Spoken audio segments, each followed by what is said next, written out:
بسم اللہ الرحمن الرحیم۔ فرض نماز کے بعد اجتماعی دعا کے حوالے سے اکثر و بیشتر مساجد میں اختلاف پایا جاتا ہے۔ کچھ نمازی ایسے ہوتے ہیں کہ جو چاہتے ہیں کہ دعا کروائی جائے، اور کچھ نمازی ایسے ہوتے ہیں جو چاہتے ہیں کہ دعا نہ کروائی جائے۔ اب جو کہتے ہیں کہ دعا نہ کروائی جائے وہ اس وجہ سے کہتے ہیں کہ وہ کہتے ہیں کہ یہ سنت سے ثابت نہیں ہے، لہٰذا نہیں کروانی چاہیے۔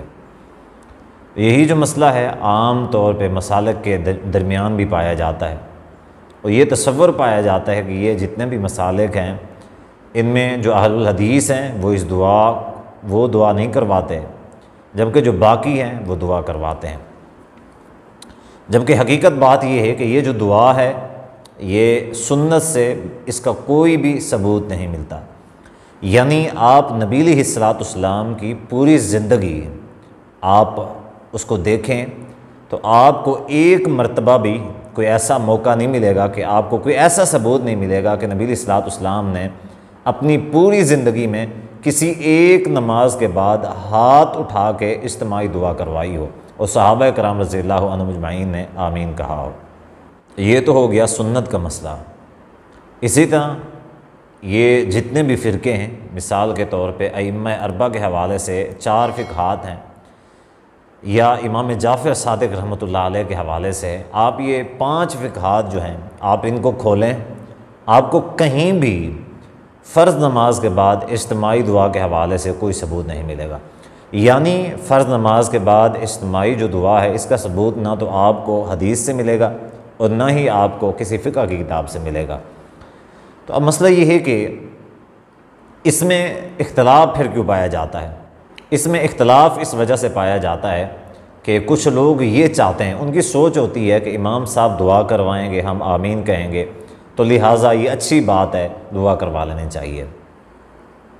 جبکہ کچھ لوگ جو ہیں وہ اس میں اتنا زیادہ سخت ہوتے ہیں کہ وہ اگر امام صاحب دعا کروا دے تو وہ ناراض ہو جاتے ہیں کہ امام صاحب نے دعا کیوں کروائی، یہ نہیں کروانی چاہیے کیونکہ یہ سنت سے ثابت نہیں ہے۔ اسی طرح کا ایک واقعہ میرے ساتھ بھی پیش آیا۔ میں ایک جگہ پہ جمعہ پڑھانے کے لیے گیا، وہاں پہ مجھے کچھ لوگوں نے نماز کے بعد کہا کہ حافظ صاحب دعا کروا دیں۔ یہ کافی پرانی بات ہے۔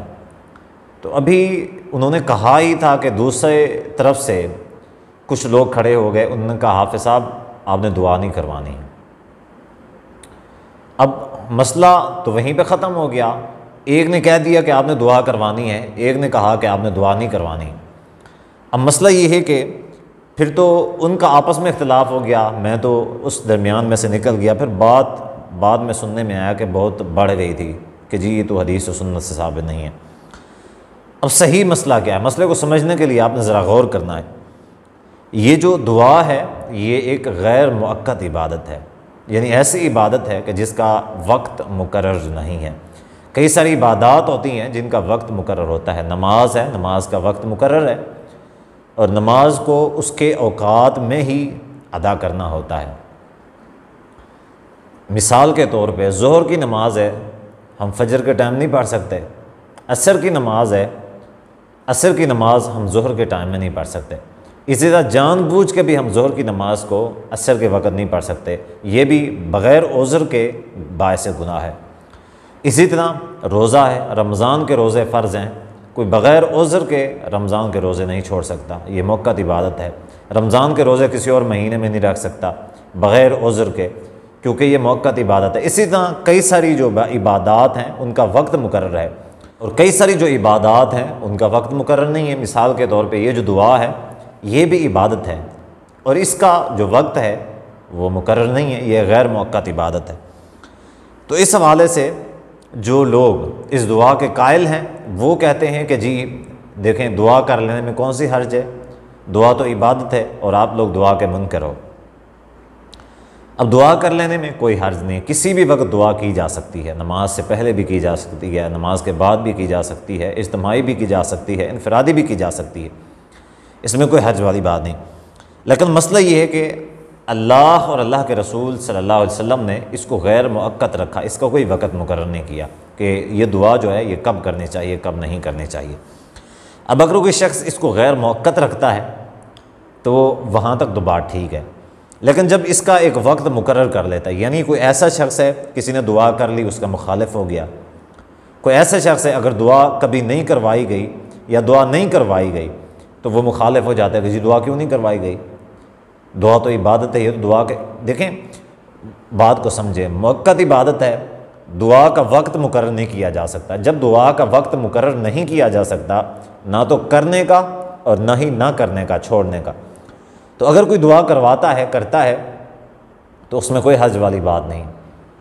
ہاں، جو شخص تواتر کے ساتھ اس دعا کا قائل ہو جاتا ہے، گویا کہ اس نے وقت مقرر کر لیا ہے، اور جو شخص اس کا اگر دعا کروائی جاتی ہے کبھی کبھار، اس کا انکار کرتا ہے، اس کی مخالفت کرتا ہے، گویا کہ اس نے بھی وقت مقرر کر لیا، ابھی اس ٹائم جو ہے نا دعا نہیں کرنی چاہیے۔ تو اسی حوالے سے یہ ہے کہ دعا کے حوالے سے کوئی بھی وقت مقرر نہیں کرنا چاہیے۔ جو شخص اس میں وقت کا تعین کر لیتا ہے وہ بدعت کے زمرے میں آ جاتا ہے۔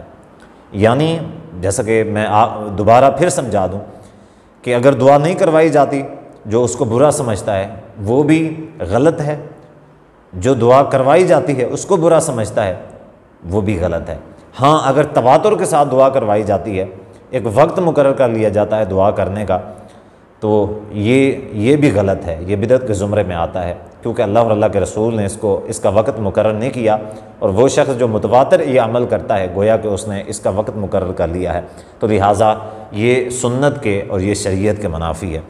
ویسے بھی نماز کے بعد جو عدیہ کے حوالے سے نبی علیہ الصلوۃ والسلام سے ثبوت ملتا ہے، جیسے کہ میں نے آپ لوگوں کو پہلے بتایا ہے کہ یہ جو دعا ہے اجتماعی دعا، یہ نبی علیہ الصلوۃ والسلام سے پوری زندگی میں کسی نماز کے بعد ثابت نہیں ہوتی اجتماعی دعا۔ ہاں، البتہ نبی علیہ الصلوۃ والسلام سے جو چیز ثابت ہوتی ہے وہ بعض دعائیں ہیں جو انفرادی دعا ہیں۔ مثال کے طور پہ نبی علیہ الصلوۃ والسلام، صحیح مسلم کی حدیث ہے، نبی علیہ الصلوۃ والسلام نماز کے بعد اللہم انت السلام ومنک السلام تبارک یا ذا الجلال والاکرام یہ پڑھا کرتے تھے۔ اسی طرح آیت الکرسی، اس کی فضیلت ملتی ہے فرض نماز کے بعد۔ اسی طرح آخری جو 3 کل ہیں احادیث میں ان کا ثبوت ملتا ہے کہ نبی علیہ الصلوۃ والسلام پڑھا کرتے تھے، ان کی فضیلت موجود ہے۔ تو لہٰذا اس سے یہ ثابت ہوتا ہے کہ نبی علیہ الصلوۃ والسلام جو ہے ان دعاؤں کا اہتمام کیا کرتے تھے، اور صحیح اور سنت یہی ہے کہ فرض نماز کے بعد ان دعاؤں کا اہتمام کیا جائے۔ واللہ تعالی اعلم بالصواب۔ والسلام علیکم ورحمۃ اللہ وبرکاتہ۔